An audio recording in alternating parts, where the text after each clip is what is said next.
गांव के बाजार में सुधांशु के पकौड़े का ठेला था। जैसे ही वो अपना ठेला खोलता, खरीदार आ जाया करते थे। मुझे 1 प्लेट प्याज के पकौड़े। मुझे आलू के पकौड़े। सुधांशु बेहद खुश था क्योंकि उसका कारोबार काफी अच्छा चल रहा था। सुबह से शाम तक उसके ठेले पे मुसलसल खरीदारों का मजमा लगा रहता था। भाईजान, 2 प्लेट प्याज के पकौड़े और 1 प्लेट आलू के पकौड़े दे दो। ये लो भाईजान। भाईजान, मैं तुमसे रोज पकौड़े खरीदता हूँ, कभी तो कुछ पकौड़े ज्यादा दे दो। भाई, मैं माप से ज्यादा अपने घर वालों को भी नहीं देता। लेना है तो लो, वरना आगे बढ़ो। ठीक है, दे दो। सुधांशु के खानदान में उसकी बीवी सुधा थी। आ गए आप? मैं आप ही का इंतजार कर रही थी। मालूम है, मेरी सहेली के शौहर ने उसे नया हार दिलवाया है और एक आप हैं जो कभी कुछ नहीं दिलवाते हैं। अच्छा, पिछले माह तो तुम्हारे लिए नई साड़ी लाया था। हाँ, याद है, वो भी सेल में से। सेल हो या ना हो, लेकिन मैं लाया तो था ना। तुम्हारे जैसे कंजूस शौहर मैंने कभी नहीं देखा। हर माह खुद के लिए नए नए कपड़े खरीदते रहते हो, और एक माह तुमने मेरे लिए साड़ी क्या खरीद ली? इतना बोले जा रहे हो। क्यों ना खरीदूं? आखिर पैसे भी तो मैं ही कमाता हूँ। खुदगर्ज। सुधांशु फितरत से खुदगर्ज था। वो सिर्फ अपने मुतालिक सोचता था। सुधांशु के पकौड़े का कारोबार अच्छा चल रहा था। उसकी आमदनी भी काफी अच्छी हो रही थी। एक रोज सुधांशु की दुकान के सामने एक और ठेला खुला, गौरव का आलू पफ का ठेला। नया ठेला देखकर खरीदार वहां चले गए। अरे भाईजान, ये क्या है? ये शहर की मशहूर आलू पफ हैं। बाजी, आप एक मर्तबा खाओगी तो बार बार मांगोगी। ठीक है भाईजान, दे दो। अभी लीजिए। गौरव ने उस खातून को आलू पफ दिए। खातून ने आलू पफ चखा और वो खुश हो गई। ये तो बेहद अच्छी है, अब से मैं रोज यही खाऊंगी। वैसे भी कौन उस कंजूस पकौड़े वाले से पकौड़े खरीदेगा। सुधांशु के कई खरीदार पकौड़े के बजाय आलू पफ खरीदने लगे और एकाएक सुधांशु के ठेले पर रहने वाला हुजूम अब गौरव के ठेले पर आ गया था। ये देखकर सुधांशु परेशान था। ये आलू पफ वाला नया है, कुछ रोज में लोग इसे भुलाकर वापस पकोड़े खाने लगेंगे। सुधांशु खुद को तसल्ली दे रहा था। खैर, दिन गुजरे, लेकिन गौरव के आलू पफ हकीकत में अच्छे थे, इसीलिए खरीदार अभी भी उसी ठेले पर नजर आते थे। इस आलू पफ वाले ने तो मेरा कारोबार ही चौपट कर दिया है। मालूम नहीं कहां से आ गया। अगर ये नहीं होता तो सब कुछ अच्छा ही चलता। सुधांशु सोचने लगा कि कैसे वो गौरव को अपने रास्ते से हटाए। गौरव बेहद खुश था। आते ही उसका कारोबार जम गया था। हे भगवान, आपका लाख लाख शुक्रिया, आपने मेरी मुसीबत हल कर दी। गौरव फितरत से भी बहुत भोला और रहमदिल था।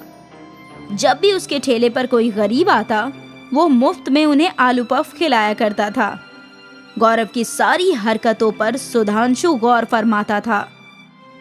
ये तो निहायती भोला है, इसे तो आसानी से बेवकूफ बनाया जा सकता है, लेकिन कब्ल मुझे इससे दोस्ती करनी होगी। और फिर इसी ख्याल से सुधांशु ने गौरव से गुफ्तगू करना शुरू कर दिया। और भाईजान, सब खैरियत? सब खैरियत है, आप फरमाइए। सुना है आपके आलू पफ बहुत ही जायकेदार हैं, कभी हमें भी खिलाइए। अरे अभी लीजिए भाईजान। गौरव ने सुधांशु को आलू पफ दिया। सुधांशु ने वो चखा। अरे वाह, ये तो लजीज है, एकदम नई चीज है, खाकर मजा आ गया। आपको अच्छा लगा ना? यही काफी है। ये खास चीज तो आपको बड़ी दुकान खोलकर बनानी चाहिए। चाहता तो मैं भी यही हूँ, लेकिन दुकान खोलने के लिए पैसे नहीं है। वैसे मैं भी दुकान खोलने वाला हूँ। अगर तुम्हें वाजिब लगे तो एक साथ दुकान खोलते हैं, जिसमें 2 काउंटर होंगे। तुम आलू पफ फरोख्त करना और मैं अपने पकोड़े। मतलब साझेदारी में? हाँ वही, मैंने तो बड़े बाजार में एक दुकान भी देख रखी है। वाह, ये तो अच्छा होगा। बड़े बाजार में फरोख्त भी ज्यादा होगा। हाँ वो तो है, मैं तो कब से किसी को तलाश रहा था जो आधे पैसे लगाए और मेरा साझेदार बन जाए। बड़े बाजार में दुकान का खर्च कितना है? यही कोई 6 लाख। मेरे पास 3 है और 3 की जरूरत है। ठीक है, मैं दे दूंगा, आपको कल बताता हूँ। ठीक है भाईजान। सुधांशु गौरव को अपने जाल में फंसा रहा था। गौरव घर गया और वहाँ इसके मुतालिक उसने अपनी बीवी लता से जिक्र किया। ये तो बहुत बढ़िया है। मेरे पास 1.5 लाख तो हैं, लेकिन बाकी के 1.5 लाख कहाँ से लाऊं? आप उसकी फिक्र ना कीजिए, मेरे ये जेवर कब काम आएंगे। आप उन्हें गिरवी रख दीजिए और फिर जब आपके पास पैसे आए तो छुड़वा लेना। ठीक है, यही वाजिब रहेगा। गौरव ने लता के सारे जेवर गिरवी रख दिए और बैंक से अपने बचत किए हुए पैसे भी निकाल लिए। भाईजान, पैसों का इंतजाम हो गया है। अरे वाह, तो फिर चलो कल ही हम दोनों मिलकर वो दुकान खरीदते हैं। ठीक है भाईजान। गौरव और सुधांशु ने मिलकर मालिक को पैसे दिए और फिर मालिक ने सुधांशु को दुकान की चाबी सुपुर्द की। आखिर हमारा ख्वाब मुकम्मल हो गया। हाँ, अब एक काम करो, तुम अपने ठेले पे जाओ, मैं यहाँ मरम्मत और 2 काउंटर लगवाने का काम संभालता हूँ। कम से कम उसे बेच तुम कुछ और कमा लोगे। ठीक है भाईजान। गौरव अपने ठेले पर पहुंचा और आलू पफ फरोख्त करने लगा। कुछ रोज गुजर गए। सुधांशु का पकौड़े का ठेला बंद ही था। एक हफ्ते बाद जब गौरव दुकान देखने गया तो उसने देखा कि सुधांशु कब्ल से ही वहाँ पकौड़े फरोख्त कर रहा है और दुकान में बस एक ही काउंटर है। अरे भाईजान, काउंटर तो मस्त है, लेकिन मेरा काउंटर कहाँ है? कैसा काउंटर? कौन सा काउंटर? ये दुकान मेरी है, यहाँ बस एक ही काउंटर रहेगा। ये तो सरासर धोखेबाजी है। इस दुकान के आधे पैसे मैंने दिए हैं। अच्छा, तुम्हारे पास कोई सबूत है? और अगर है तो जाकर मेरे खिलाफ मामला दर्ज कराओ। गौरव को समझ में नहीं आ रहा था कि वो क्या करे। उसके तमाम बचत के पैसे जाया हो गए थे। गौरव रोते हुए जंगल की जानिब चल पड़ा। हे भगवान, ये क्या कर दिया? मैंने क्या सोचा था और ये क्या हो गया? इससे बेहतर होता कि मुझे मार ही देते।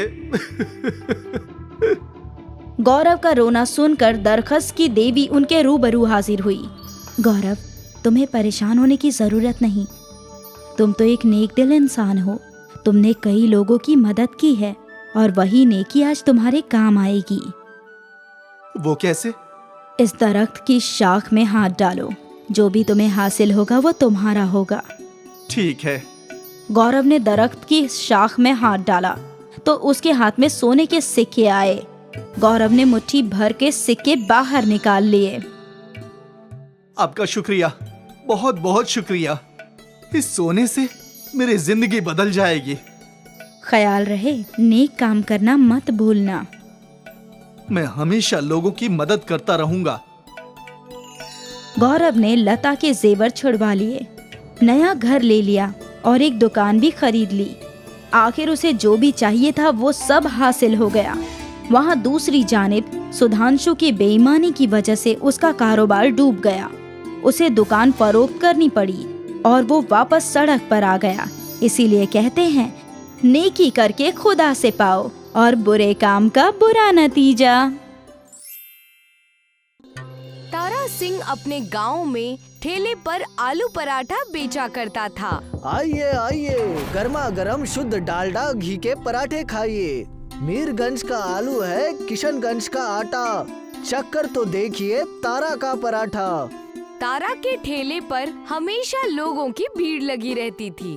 तारा और श्वेता आलू पराठे को बेचकर ही काफी अच्छी कमाई कर लेते थे। उनकी बेटी मीना गांव के सबसे महंगे स्कूल में पढ़ती थी। एक बार रात को जब तारा और उसकी बीवी सो रहे थे तो अचानक किसी ने उनके दरवाजे पर दस्तक दी। रात के 12 बज रहे हैं। इतनी रात को कौन हो सकता है? मैं जाकर देखता हूँ। तारा ने दरवाजा खोला तो उसने देखा कि उसका चचेरा भाई आकाश खड़ा है। क्या हुआ आकाश, इतनी रात को कैसे आना हुआ? तारा भाई, मेरी बीवी की तबीयत बहुत खराब है। क्या आप 1500 रुपए देकर मेरी मदद कर सकते हैं? हाँ हाँ, क्यों नहीं। तुम बस 5 मिनट रुको, मैं आपके पैसे जल्द ही वापस कर दूंगा। अभी तुम पैसे वापस करने की नहीं, अपने बीवी के सेहत की चिंता करो। तारा का चचेरा भाई आकाश तारा से बहुत जलता था, लेकिन मदद मांगने भी हमेशा उसी के पास आता था। डॉक्टर के घर जाते ही आकाश अपना गुस्सा अपनी बीवी माधुरी पर उतारने लगा। आज तुम्हारी वजह से मुझे फिर से उस घमंडी तारा के पास जाना पड़ा। अगर तुम बीमार ना होती तो मुझे आज तारा के सामने हाथ नहीं फैलाना पड़ता। तुम तारा भैया के बारे में ऐसा क्यों सोचते हो?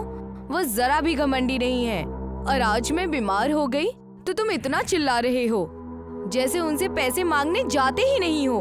तारा भैया ने पता नहीं कितनी बार तुम्हें पैसे दिए हैं और तुमने उनके पैसे आज तक लौटाए भी नहीं। फिर भी वो तुमसे कुछ नहीं कहते। तुम्हें अपने भैया और भाभी की इज्जत करनी चाहिए। वो मुंह से भले ही कुछ न कहता हूँ, लेकिन अपने अमीरी के दिखावे से तो हमारी बेइज्जती करता ही है ना। वो रईस हैं, लेकिन वो रईसी का दिखावा करते हैं, ये तुम्हारा भ्रम है। तुम गरीब हो इसलिए उनकी रईसी तुम्हें चिढ़ाती है। तुम मेहनत से किसी एक जगह पर काम क्यों नहीं करते? फिर अगर मालिक चाहेंगे तो तुम भी किसी दिन रईस बन जाओगे। आकाश जहाँ भी काम करता वहाँ चिड़चिड़ा रहता। वो मन से कभी काम नहीं करता था। वो कोई भी नौकरी साल भर से ज्यादा नहीं कर पाता था। एक दिन आकाश मुंह लटकाकर घर पहुंचा तो माधुरी उससे बोली, लगता है आज फिर तुम्हारी नौकरी छूट गई। मेरी मानो तो तुम तारा भैया के पास चले जाओ, वो तुम्हें अपने आलू के पराठे के ठेले पर जरूर कोई काम दे देंगे। तारा मुझे काम पर कभी नहीं रखेगा। तुम एक बार उनके पास जाओ तो सही। आकाश तारा के पास पहुंचा। आओ आओ आकाश, बहुत दिन बाद दिखाई दिए। भूख लग रही हो तो आलू के पराठे खा लो, तुम्हारे भाभी ने बहुत प्यार से बनाए हैं। मेरी नौकरी छूट गई है इसलिए मैं काम ढूंढ रहा हूँ। क्या आपके पास मेरे लिए कुछ काम है? ठेले का काम तो मैं और श्वेता संभाल लेते हैं, लेकिन तुम भी हमारे साथ काम करना चाहते हो तो एक काम करते हैं, मैं रेस्टोरेंट खोल लेता हूँ। हाँ ठीक है, हमारे ग्राहकों को खड़े रहना पड़ता है। अगर रेस्टोरेंट होगा तो ग्राहक आराम से बैठकर पराठों का मजा ले सकेंगे। उस दिन आकाश बेहद गुस्से में घर पहुंचा। क्या हुआ? आप इतने नाराज क्यों हैं? कोई काम नहीं मिला? काम तो मिला, लेकिन मेरी वजह से वो तारा और अमीर बनेगा। मेरे वहाँ जाते ही उन दोनों ने एक रेस्टोरेंट खोलने का फैसला किया है। तो इसमें बुरा क्या है? आपको भी तो पैसे मिलेंगे। तुम मुझे मत सिखाओ कि अच्छा और बुरा क्या है। आकाश तारा के साथ काम करने लगा। तारा आकाश को रोजाना 500 रुपए देता था, लेकिन आकाश की नजर तारा की कमाई पर रहती। खुद तो इसने नोटों का ढेर लगा लिया है और मुझे सिर्फ 500 रुपए थमा देता है। मेहनत सब मैं करता हूँ और गुलाब जामुन ये खा लेते हैं। कुछ करना पड़ेगा। तारा के रेस्टोरेंट में मंगल सिंह नाम का एक शुद्ध शाकाहारी ग्राहक आता है। वो तारा का पुराना ग्राहक था। आओ आओ मंगल भाई बैठो, मैं अभी आपके लिए पराठे लगवा देता हूँ। अरे आकाश, जरा मंगल भाई के लिए एक प्लेट खाना लगा दो। आकाश ने चुपके से मंगल सिंह के पराठों में थोड़ा सा नॉनवेज मिला दिया। मंगल ने पराठे खाए तो उसे पता चल गया कि पराठों में नॉनवेज है। मंगल सिंह भड़क उठा। आलू के पराठे में नॉनवेज कहाँ से आ गया? मंगल सिंह के साथ अमंगल? मुझे नहीं पता, मैं तो सिर्फ पराठे ग्राहकों तक पहुँचाता हूँ। पराठे बनाने का काम तो तारा भैया और श्वेता भाभी करती है। क्या रे तारा, तूने पराठे में नॉनवेज मिलाकर हमारे साथ धोखेबाजी की है। अब मैं तेरा रेस्टोरेंट बंद कराकर तुझे गांव से बाहर निकलवाऊंगा। मंगल सिंह गांव का रईस आदमी था। उसने गांव के प्रधान से बात करके तारा के परिवार को गांव से बाहर निकलवा दिया। आज तो मजा ही आ गया। अब मैं गांव में अपने आलू पराठे बेचूंगा और खूब पैसा कमाऊंगा। आकाश ने गांव में आलू पराठों का ठेला लगाना शुरू कर दिया। उधर तारा, श्वेता और उनकी बेटी जंगल के रास्ते दूसरे गांव जा रहे थे। तारा का परिवार बहुत थका हुआ था। श्वेता जोर जोर से रोने लगी। रो मत श्वेता, आज हमारे नसीब में दुख लिखा है, कल सुख भी आएगा। लेकिन अब हम कहाँ जाएंगे और कैसे कोई कारोबार शुरू करेंगे? हम तो अपना घर भी बेच चुके हैं। हमें आगे बढ़ते रहना होगा जब तक हम किसी गांव में नहीं पहुंच जाते। तारा का परिवार जंगल में रास्ता भटक गया। ये जंगल तो खत्म होने का नाम ही नहीं ले रहा। लगता है हम भटक गए हैं। अचानक उन्हें पानी की आवाज सुनाई दी। तीनों पानी की आवाज का पीछा करते करते एक नदी के करीब पहुँचे। उन्होंने देखा कि नदी में आलू के पराठे तैर रहे हैं। तारा ने नदी का पानी पिया और पराठा खाकर देखा। ये तो चमत्कार हो गया। नदी का पानी ठंडा है और पराठे गरम। यहाँ पर तो कोई इंसान दिखाई नहीं दे रहा। लगता है ये नदी सबसे पहले हमने ही खोजी है। हमारे पास कारोबार शुरू करने के लिए पैसे नहीं हैं। अगर हम इन्हीं आलू पराठों को बेच पाए तो कितना अच्छा होगा। ठीक कहा। अब हमें बस एक गांव की तलाश है। कई किलोमीटर चलने के बाद वो बेसनपुर नाम के गांव में पहुंच गए। शुरू में उन्हें एक झोपड़ी में रहना पड़ा। तारा रोज अंधेरे में ही पराठों की नदी में चला जाता और ढेर सारे पराठे लेकर आता। फिर वो उन्हें गांव में बेचता। नदी के पराठों की खास बात ये थी कि वो कभी भी खराब नहीं होते थे।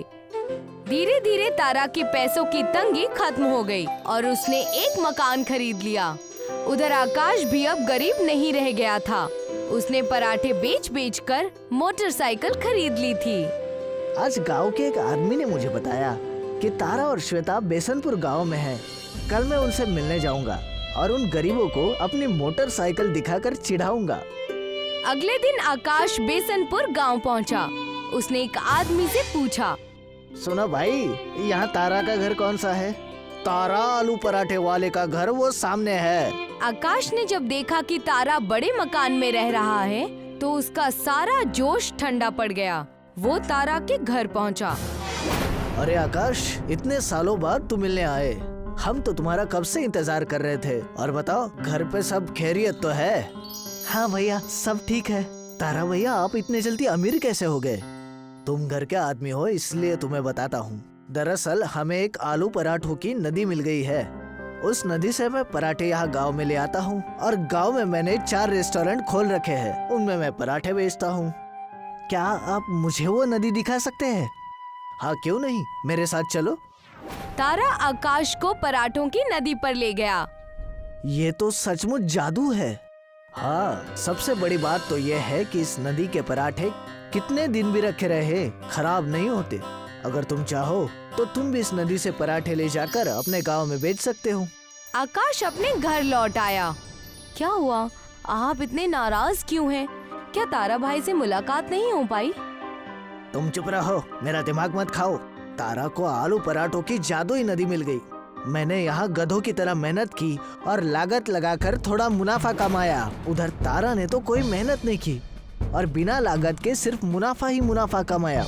इसीलिए वो मुझसे भी ज्यादा अमीर बन गया। तारा भैया से जलने की कोई जरूरत नहीं है। तुम भी उस नदी से पराठे ला सकते हो। क्या तारा भैया ने तुम्हें वहाँ से पराठे लाने के लिए मना किया है? नहीं, मना तो नहीं किया, लेकिन मुझे जल्द से जल्द तारा से अमीर बनना है। तारा ने 4 रेस्टोरेंट खोले हैं तो मैं 10 खोलूंगा। सिर्फ गांव में ही नहीं, शहर में भी खोलूंगा और हर रेस्टोरेंट पर पराठों की सप्लाई करूंगा। अगले दिन आकाश तारा के पास पहुंचकर बोला, तारा भैया, मैं पराठों के नदी में एक बांध बनाऊंगा। बहती हुई नदी में सारे पराठे बह जा रहे हैं, उन्हें इकट्ठा करना मुश्किल है। मैं बांध बनाकर पानी रोक दूंगा और ढेर सारे पराठे इकट्ठा कर लूंगा। ऐसा करने की कोई जरूरत नहीं है। नदी का पानी कुदरती तौर पर बहता रहे तो ही अच्छा है। बांध बनाने की कोई जरूरत नहीं। और तुम बांध बनाओगे कैसे? मैं अकेले ही बांध बनाऊंगा। आकाश ने तारा की एक नहीं सुनी और उसने नदी पर एक बड़ा सा बांध बना दिया। आकाश पराठा इकट्ठे करने लगा। एक दिन जब आकाश नदी से पराठे इकट्ठे कर रहा था तो नदी का बांध बहुत ज्यादा पानी इकट्ठा हो जाने की वजह से फट गया और आकाश नदी में बह गया।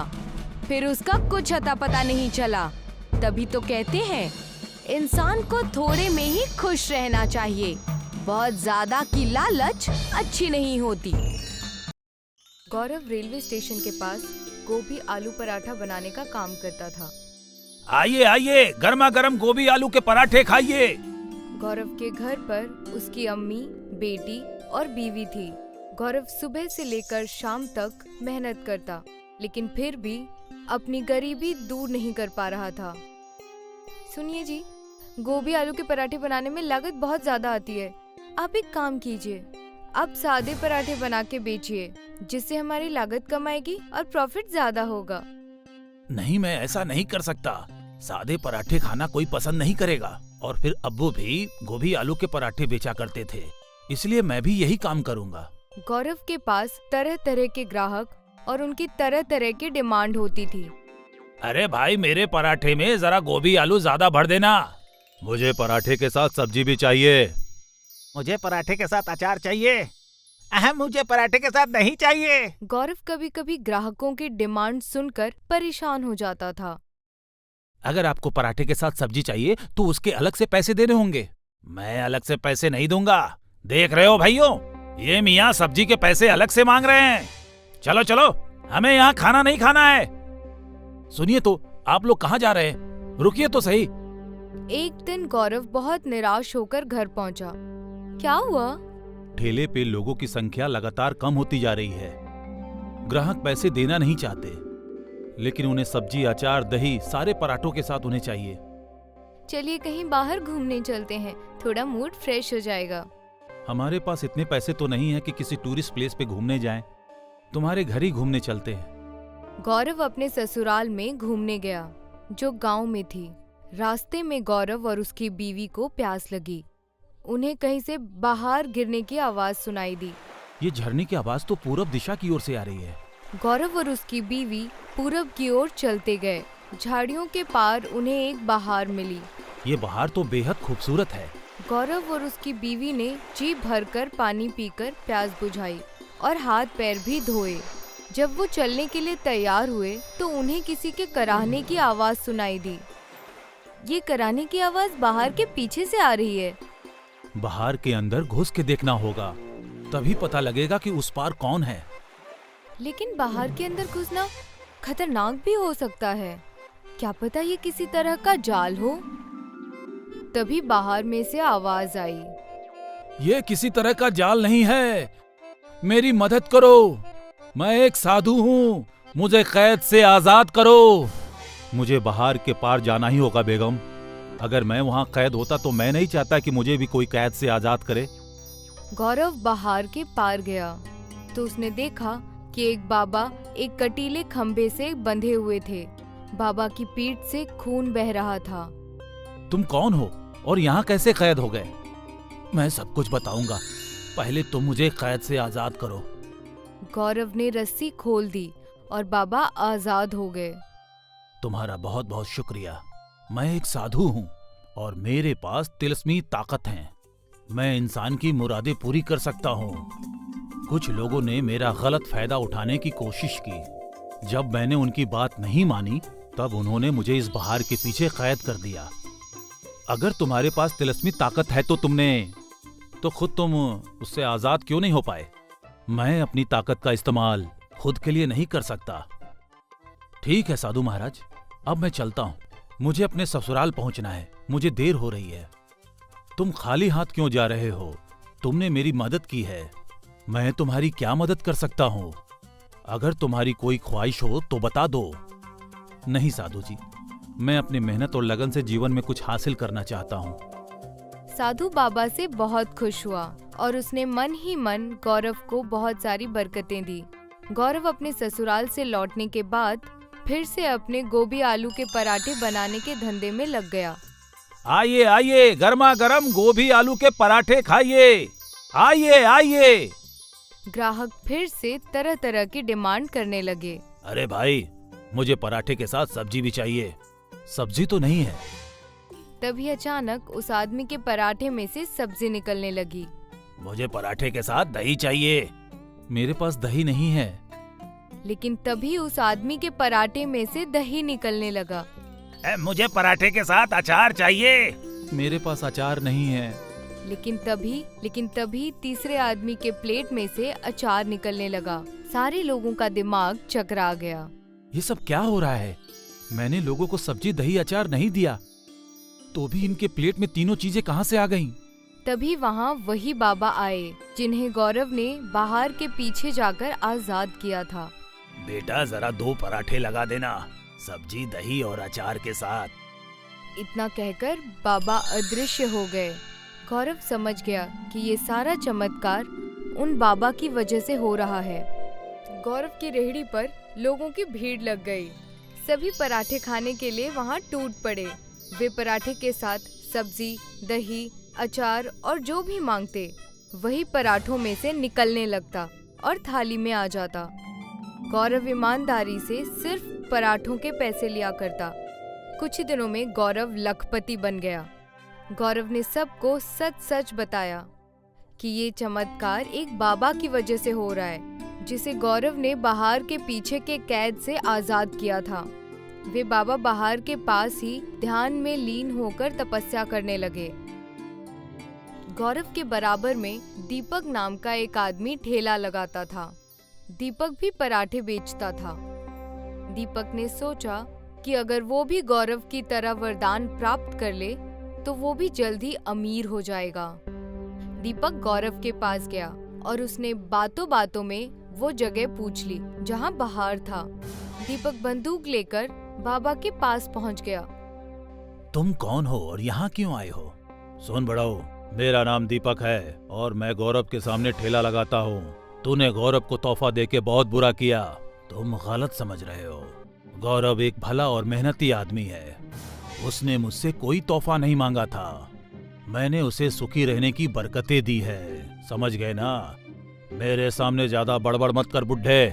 चुपचाप मुझे भी लखपति बनने की बरकतें दे, वरना बंदूक से तेरा भेजा उड़ा दूंगा। इस तरह से बरकतें नहीं मिला करती है। लगता है तू ऐसे नहीं मानेगा। दीपक ने बाबा की गर्दन पकड़ ली और उनकी गर्दन को दबाते हुए कहा, जल्दी बरकत दे, वरना मैं तेरा काम तमाम कर दूंगा। ठीक है, मैं तुझे बरकतें देता हूँ। दीपक ने लौटकर बहुत खुश होकर अपनी रेहड़ी लगाई। दीपक ने जब ग्राहकों को प्लेट में पराठे रखकर दिए तो प्लेट में पराठों के ऊपर सांप बिलबिलाने लगे। जितनी बार भी दीपक ने प्लेट पे पराठा रखा, हर बार अंजाम वही हुआ। लोगों ने दीपक के पराठे बिल्कुल ही खाने छोड़ दिए। अब सारे ग्राहक गौरव की रेहड़ी पर जाने लग गए और गौरव ने देखा कि ग्राहकों की संख्या बहुत बढ़ गई है। तो गौरव ने 2 नौकरों को रखकर एक रेस्टोरेंट खोल लिया और इस तरह अपनी मेहनत और लगन के भरोसे पर खुशहाल जीवन बिताने लगा।